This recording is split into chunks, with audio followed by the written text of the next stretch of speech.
نحمده ونصلي على رسوله الكريم أما بعد فأعوذ بالله من الشيطان الرجيم بسم الله الرحمن الرحيم ومن الناس من يتخذ من دون الله أندادا يحبونهم كحب الله والذين آمنوا أشد حبا لله ولو يرى الذين ظلموا إذ يرون العذاب أن القوة لله جميعا وأن الله شديد العذاب إذ تبرأ الذين اتبعوا من الذين اتبعوا ورأوا العذاب وتقطعت بهم الأسباب وقال الذين اتبعوا لو أن لنا كرة فنتبرأ منهم كما تبرأوا منا كذلك يريهم الله أعمالهم حسرات عليهم وما هم بخارجين من النار صدق الله العظيم.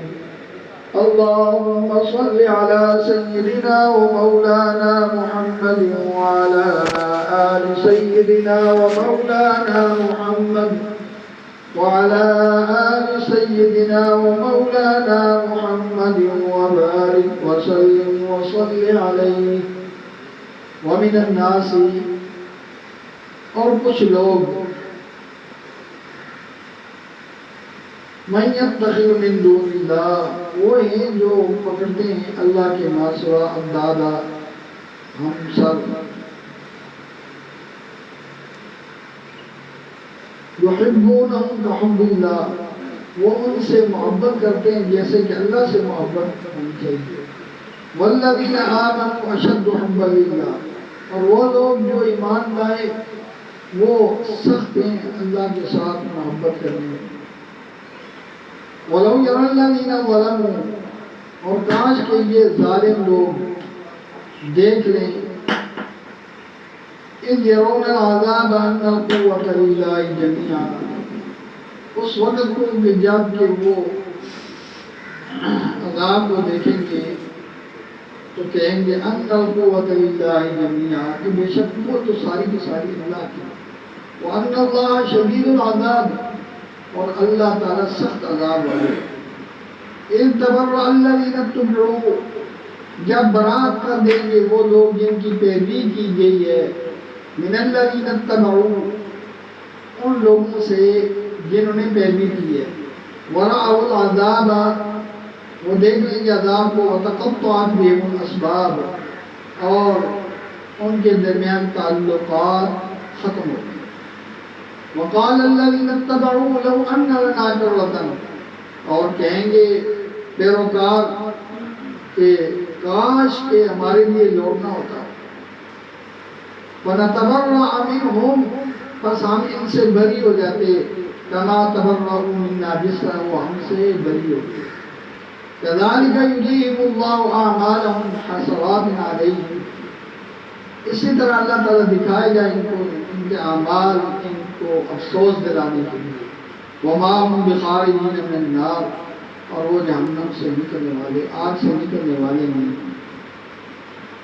کل کے درس میں نے عرض کی تھی کہ اس صورت کے اندر دعویٰ توحید کو دوسری مرتبہ ذکر کیا گیا بمائے دلیل.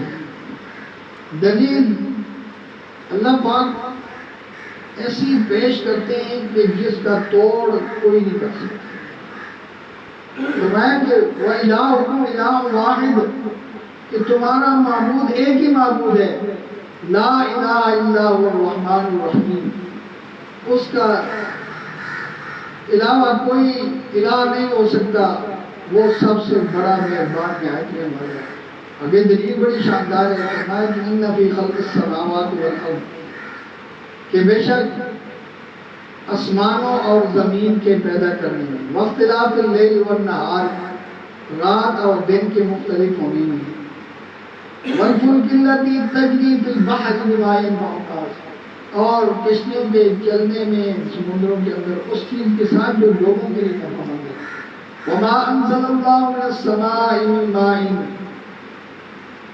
وہ جو اللہ نے اتارا ہے پانی آسمان سے، فَأَحْيَا بِالْأَرْضَ بَعْدَ مَوْتِهَا، پس اس نے زمین کو زندہ کیا اس کے بنجر ہونے کے بعد، وَمَسْتَنْ بِهَا مِنْ كُلِّ دَابَّةٍ، اور اس کے اندر ہر قسم کی چوپائے پھیلا دیے، وَتَصْرِيفِ الرِّيَاحِ، اور ہواؤں کے چلانے میں، وَالسَّحَابِ الْمُسَخَّرِ بَيْنَ السَّمَاءِ وَالْأَرْضِ، اور بادلوں کو آسمان اور زمین کے درمیان مسخر کرنے میں، لَآيَاتٍ لِقَوْمٍ يَعْقِلُونَ، بہت ساری نشانیاں عقل مند قوم کی۔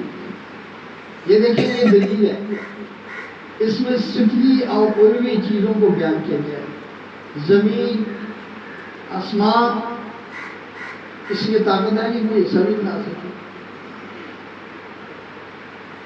قرآن پاک میں کئی جگہ فرمایا ارونی ماذا خلق من الارض ام لهم شرک فی السماوات، دکھاؤ کوئی ایسا انہوں نے زمین کا بنایا یا زمین و آسمان میں ان کی کوئی شرکت ہے، چیلنج کے طور پر۔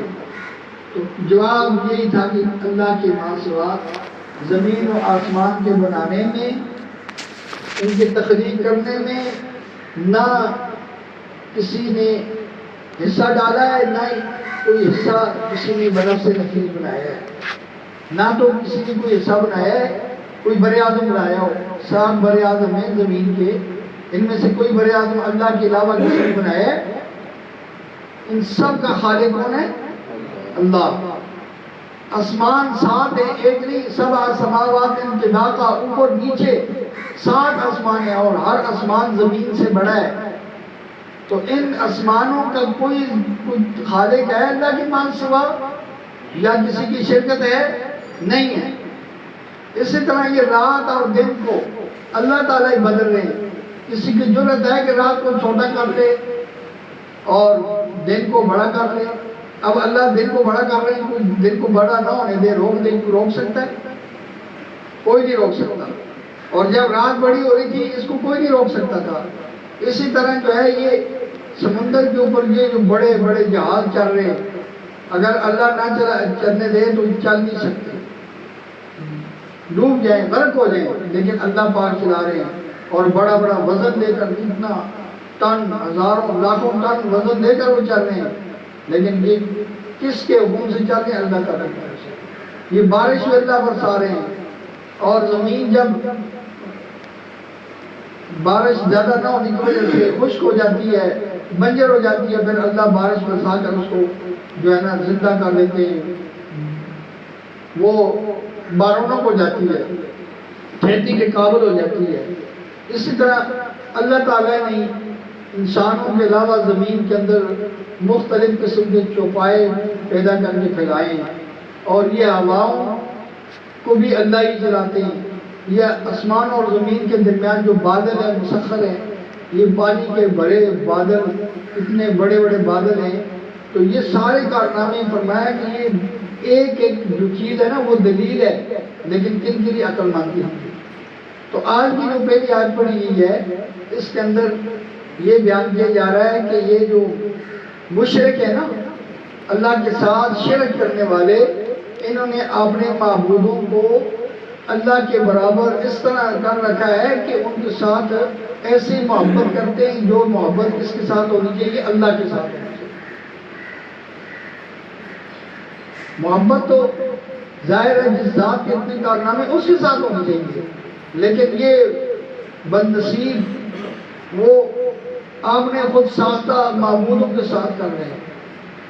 اور یہ میں اپنی طرف سے نہیں کہہ رہا، سورہ انعام میں اللہ تعالیٰ خود فرماتے ہیں وَجَعَلُوا لِلَّهِ مِمَّا ذَرَأَ مِنَ الْحَرْثِ وَالْأَنْعَامِ نَصِيبًا، یہ لوگ اپنی کھیتی سے، چوپاؤں سے ان کے لیے حصے مقرر کرتے ہیں، اور پھر کچھ حصہ اللہ کے لیے بھی مقرر کرتے ہیں، کیونکہ مشرک ہوتا ہی وہ ہے جو اللہ کو بھی مانے اور اللہ کے ساتھ دوسروں کو بھی شریک کرے۔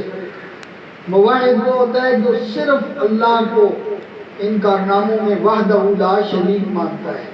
اور سارے انبیاء علیہ السلام کا سبب بھی یہی تھا کہ سب کارنامے کس کے ہیں؟ اللہ کے ہیں۔ معبود برحق صرف کون ہے؟ اللہ ہے، کوئی اور معبود نہیں ہو سکتا۔ یہ سارے انبیاء علیہ السلام نے متفقہ درس دیا ہے اللہ تعالیٰ سورہ انبیاء کے اندر یہ فرماتے ہیں. تو بہرحال یہ لوگ اللہ کا بھی حصہ نکالتے ہیں اور اپنے معبودوں کا بھی حصہ نکالتے ہیں. اور ناانصافی دیکھیں کہ اگر اللہ کا حصہ ان کے معبودوں کے ساتھ مل جائے تو کہتے ہیں اللہ کو کون سی ضرورت ہے، کوئی بات نہیں.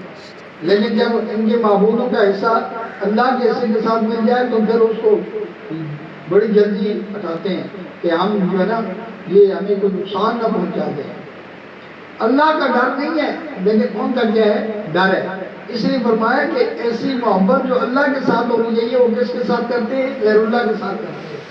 اور فرمایا والذین آمنوا اشد حبا للہ، اور جو ایمان والے ہیں وہ تو اللہ کے ساتھ کیا ہے، بڑی زبردست محبت کرتے ہیں. ایمان والوں کی محبت کا تو کوئی اندازہ ہی نہیں ہے.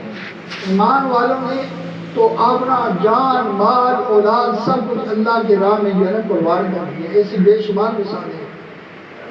سورہ بروج میں واقع آتا ہے وَمَا نَقَمُوا مِنْهُمْ إِلَّا أَن يُؤْمِنُوا بِاللَّهِ الْعَزِيزِ الْحَمِيدِ، کہ ان سے انہوں نے انتقام اس لیے لیا کہ وہ توحید کے قائل تھے.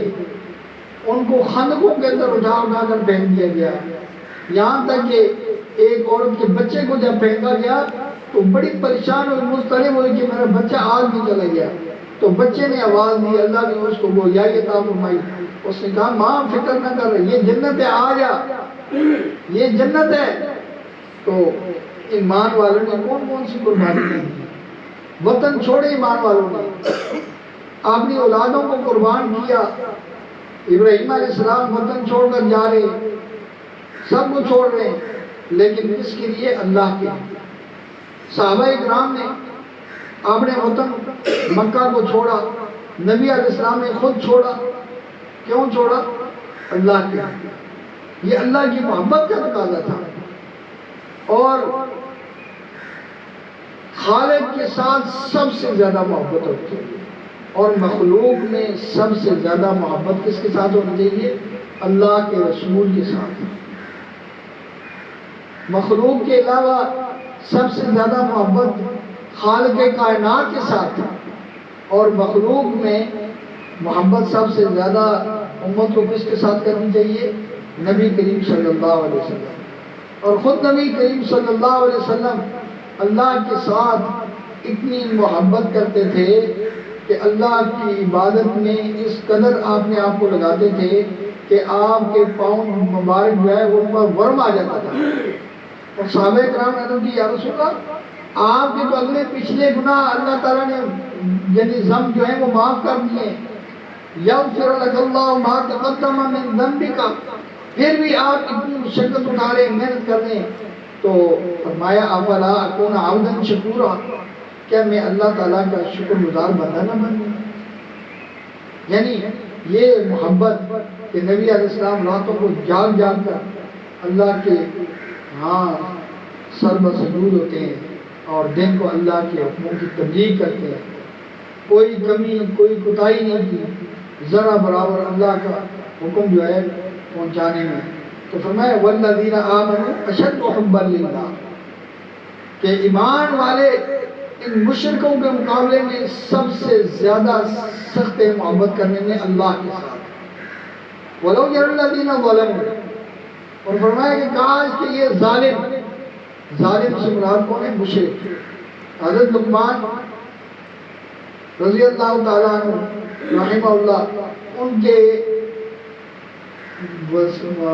مسائل کے اندر یہ موجود ہے، وہ اپنے بیٹے کو فرماتے ہیں ان الشرک لظلم عظیم، کہ شرک جو ہے یہ سب سے بڑا ظلم ہے.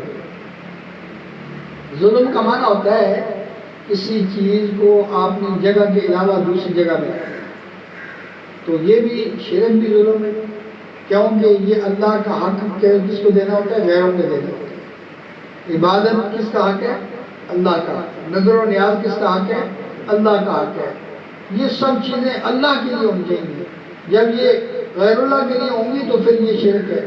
فرمایا کہ یہ ظالم لوگ اس وقت کو کاش کے دیکھ لیں کہ جب یہ عذاب کو دیکھیں گے اس وقت یہ کہیں گے کہ ان القوۃ للہ جميعا، ساری کی ساری طاقتیں کیا ہیں؟ اللہ کی.